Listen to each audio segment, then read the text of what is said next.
അതിജീവനത്തിനുള്ള പോരാട്ടത്തിലാണ് ദുരന്തബാധിതർ. ഈ മഴക്കാലം അവർക്ക് സ്വയം പര്യാപ്തരാകാനുള്ള മാർഗവുമായി കൈകോർക്കുകയാണ് ജില്ലാ ഭരണകൂടവും. ചൂരൽമല മുണ്ടക്കൈ ദുരന്തത്തിൽ അതിജീവിച്ചവർക്കായി ജില്ലാ ഭരണകൂടം ഒരുക്കിയ അതിജീവന മാർഗമായ ബെയിലി കുട ബാഗ് നിർമ്മാണ യൂണിറ്റിൽ നിർമ്മിച്ച കുടകളുമായി ആ സംരംഭകർ വിപണിയിലെത്തി. സ്വന്തമായി നിർമ്മിച്ച വർണ്ണക്കുടകൾ വിറ്റഴിയുമ്പോൾ ആത്മവിശ്വാസത്തിലും സന്തോഷത്തിലുമാണ് ചൂരൽമലയിലെ ഈ സ്ത്രീകൾ. ദുരന്തമുണ്ടാക്കിയ ദുരിതത്തെ അതിജീവിക്കാനുള്ള ശ്രമത്തിലാണവർ. മുണ്ടക്കൈയിലെ ഒരു കൂട്ടം വനിതകൾ പ്രത്യാശയുടെ കുടവിരിയിക്കുകയാണ്. ഉയർത്തെഴുന്നേൽപ്പിന്റെ വിജയഗാഥ രചിക്കുകയാണവർ. നിസ്സഹായരായി നിന്നവർ ബെയിലി സംരംഭത്തിലൂടെ അതിജീവന പാതയിലാണ്. മഴക്കുടകളും ബാഗുകളും നിർമ്മിച്ച് വിപണിയിലെത്തിക്കുകയാണവർ. മുണ്ടക്കൈ ചൂരൽമല പ്രദേശങ്ങളെ ബന്ധിപ്പിച്ച് രക്ഷാപ്രവർത്തനത്തിന് ഏകമാർഗമായ ബെയിലി പാലത്തിന്റെ പേരിലാണ് സംരംഭത്തിന് തുടക്കമിട്ടിരിക്കുന്നത്.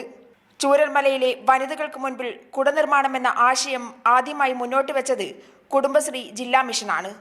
ഞങ്ങൾ പണിയൊന്നുമില്ലാതിരിക്കുന്ന ടൈമത്തെ ഞങ്ങൾ കളക്ടർ മാഡം വിളിച്ചിരുന്നു. ഒരു കുടൻ്റെ ട്രെയിനിങ് തന്നാൽ നിങ്ങൾ ചെയ്യുമോ ചോദിച്ചു. അപ്പോൾ ഞങ്ങൾ ആന്ന് പറഞ്ഞു, ചെയ്തു. 3 ദിവസത്തെ ട്രെയിനിങ് ആയിരുന്നു. പിന്നീട് ഞങ്ങളോട് ചോദിച്ചു മുന്നോട്ട് പോകാൻ താല്പര്യമുണ്ടോ ചോദിച്ചപ്പോൾ ഞങ്ങൾ 20 ആളുണ്ടായിരുന്നു. ഞങ്ങൾ മുന്നോട്ട് പോകാൻ തയ്യാറാന്ന് പറഞ്ഞു. പിന്നെ കളക്ടർ മാഡം 390 മെറ്റീരിയൽ ഇറക്കി തന്നു. അത് വെച്ച് ഞങ്ങൾ തുടങ്ങി. ഇപ്പോൾ രണ്ടാമത്തെ മെറ്റീരിയലും ഞങ്ങൾ അതും തന്നെ ഫണ്ട് കണ്ടെത്തി ഞങ്ങളിപ്പോൾ ചെയ്തു തുടങ്ങുന്നുണ്ട്. ഇപ്പോൾ വരുമാനം വന്നു തുടങ്ങിയിട്ടുണ്ട്. പിന്നെ മാഡത്തിൻ്റെ നിർദ്ദേശപ്രകാരമാണ് ഞങ്ങളിവിടെ ഇട്ടുന്നത്. കുടുംബശ്രീൻ്റെ ജില്ലാ മിഷൻ നാളും എല്ലാവരും കൂടി സപ്പോർട്ട് നിന്നുകൊണ്ട് ഞങ്ങളിപ്പോൾ മുന്നോട്ട് പോകുന്നുണ്ട്. അവരിപ്പോൾ ആത്മവിശ്വാസത്തിലാണ്. ഞങ്ങൾ തീരുമാനിച്ചിട്ടുണ്ട്, മുന്നോട്ട് പോകാൻ തന്നെ തീരുമാനിച്ചിട്ടുണ്ട്. ഞങ്ങൾക്കൊരു സംരംഭത്തിൽ ഇപ്പോൾ കൂടുതൽ വരുമാനം വന്നാൽ ഇനിയും കൂടുതൽ ആളെ ഇതിൽ ഏറ്റെടുത്തിട്ട് ഞങ്ങൾ മുന്നോട്ട് പോകും. ജില്ലാ കലക്ടർ DR മേഘശ്രീ, കുടുംബശ്രീ ജില്ലാ മിഷൻ, സ്വാമിനാഥൻ ഫൗണ്ടേഷൻ എന്നിവയുടെ സംയുക്ത ഇടപെടലുകളാലാണ് യൂണിറ്റുകളിലേക്ക് ആവശ്യമായ സഹായങ്ങൾ ഒരുക്കിയത്. ഇന്നത്തെ അവസ്ഥയിൽ നിന്ന് കുറേ മാറ്റം വന്നു. ഇപ്പോൾ നല്ലൊരു ഇതുണ്ട്. കൂട്ടായ്മയായിട്ട് എല്ലാവരോടും സംസാരിച്ചെല്ലാം ഞങ്ങൾ ഒത്തൊരുമയോടെ പോകുന്നുണ്ടല്ലോ. കുട നിർമ്മിക്കാൻ ആവശ്യമായ 390ഓളം അസംസ്കൃത വസ്തുക്കൾ നൽകിയതും ജില്ലാ കലക്ടറുടെ നേതൃത്വത്തിലാണ്.